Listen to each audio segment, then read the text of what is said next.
Live from Fargo and serving you on TV, online, and on the go. This is Valley News Live at 5. The state of North Dakota has changed the way it categorizes COVID-19 deaths in the state after several questions from our news team. Valley News Live's crime and safety reporter Bailey Hurley breaks down how it looks now and where you can find it. The state of North Dakota deems a COVID-19 death as any individual who died from any cause while infected with COVID-19. But after weeks of only getting a total number of COVID-19 deaths in the state, officials have now broken it down further into those who died from coronavirus and those who died with it. Now, when looking at the North Dakota Department of Health's website, you can see the state currently sits at a total of 25 COVID-19 deaths. However, of those 25, 17 deaths were solely due to the virus. 2 people's deaths were caused by something other than COVID-19, and the other 6 death records are still pending for an official cause. State and local health experts were not able to talk with me on camera today, but some say they hope the breakdown continues to help promote facts and not fear when looking at COVID-19 data. Bailey Hurley, Valley News Live. The state of Minnesota has not yet broken down its state numbers of COVID-19 deaths. A message left for the Department of Health has not yet been returned. North Dakota health officials are now confirming 41 new cases of COVID-19 across the state. Cass County has the highest number of confirmed cases, totaling 643.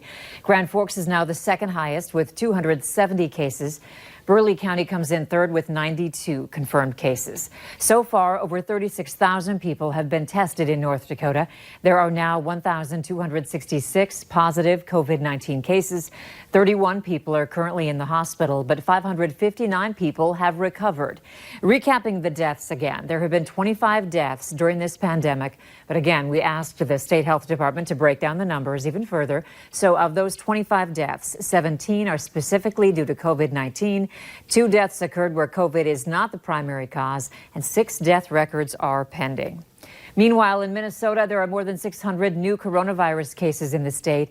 The Minnesota Department of Health is now reporting 623 more cases of COVID-19, bringing the state's total to 7,857. 27 more people have died, bringing that total to 455. Of those deaths, 368 were living in a nursing home or long-term care facility.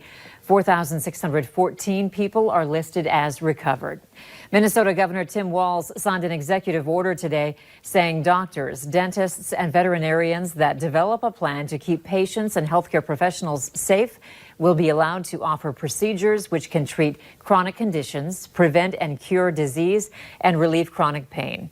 Earlier executive orders halted these procedures as the state worked to secure more personal protective equipment and improve hospital surge capacity. 2 people are now facing charges after a fight involving a knife and a gun in South Fargo. It happened on April 28th when Fargo police were dispatched to the 1400 block of 35th Street South for a large fight involving 12 people. 20-year-old Salima Mias and 22-year-old Gazman Sulejami were arrested for terrorizing and aggravated assault. Witnesses reported seeing multiple weapons, including a knife and a gun.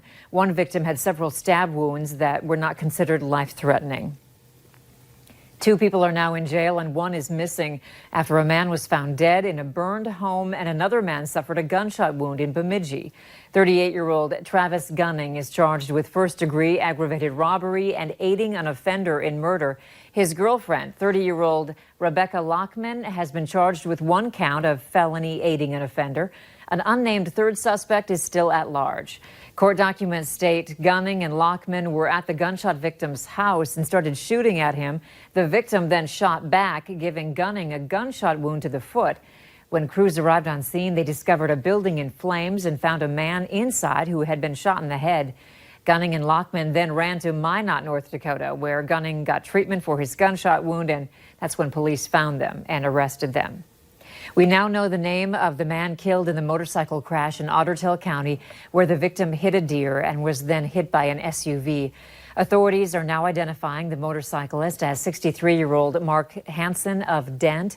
The crash happened this past Sunday near Earhart. The 911 caller saw Hansen get hit by the SUV while he was on the road. The name of the person who hit Hansen is not being released. A 64-year-old man is dead following a crash between a pickup and a dump truck near Bemidji. The Minnesota State Patrol says it happened northeast of Bemidji around 4 yesterday evening. Officials say James Olson drove into the intersection where he was hit by the dump truck and later died. The driver of the dump truck was not hurt. Authorities say Olson was not wearing his seatbelt. Many downtown Fargo businesses are being cautious when it comes to reopening because of COVID-19. Owners want to come up with the best approaches to open safely. For example, by cutting store hours and reducing the number of days they're open. Valley News Team's Callie Hubbard explains.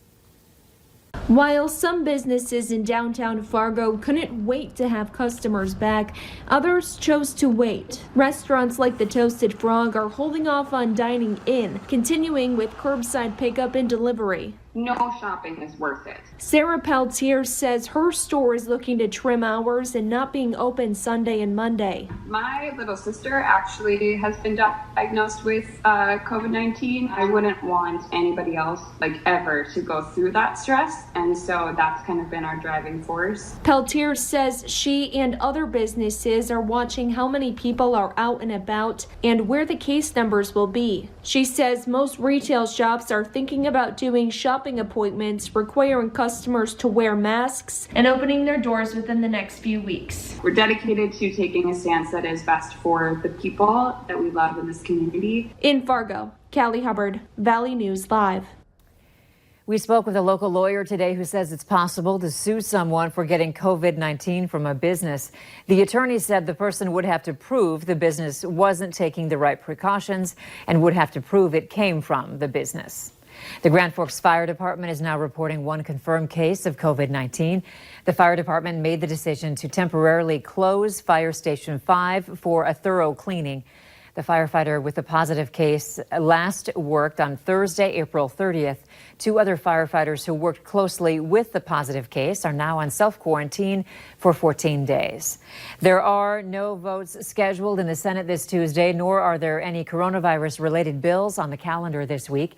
But the battle lines over the next aid package are already being drawn, along with partisan bickering over who's to blame for the devastating toll of the disease. Republicans say they'll insist on legal liability protections for businesses as they restart operations, claiming lawyers want to profit off COVID-related lawsuits. A common sense policy Republicans will insist on.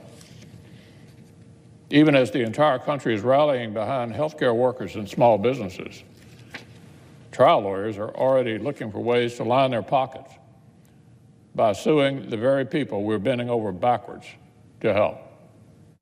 The Senate continues to do business in Washington this week despite a rising number of coronavirus cases in the nation's capital. The House called off plans to meet in Washington this week. The White House task force is in its early stages of winding down. That's according to those familiar with the matter. They say it's because meetings in the Situation Room are getting shorter and are not needed every day. Members of the task force will not present at the White House, but Dr. Birx and Dr. Fauci are expected to be there on a daily basis. Still ahead on Valley News Live at 5, questions tonight about the COVID-19 testing strategy across the nation and whether it's working.